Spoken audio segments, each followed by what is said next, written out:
আমরা আমাদের কন্ট্রোল করতে পারি না, আমরা আনন্দে দিশাহারা হয়ে পড়ি। আমরা কষ্ট বুঝি না, আমরা আনন্দে মেতে উঠি।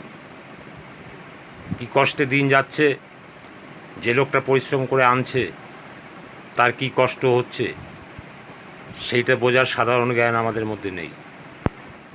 আমরা কবজি ডুবিয়ে 3 বেলা খাচ্ছি, আমাদের মালুম নেই আসবে কোত্থেকে, তাই ভবঘুরে বেকার হয়ে ঘুরে বেড়াচ্ছি।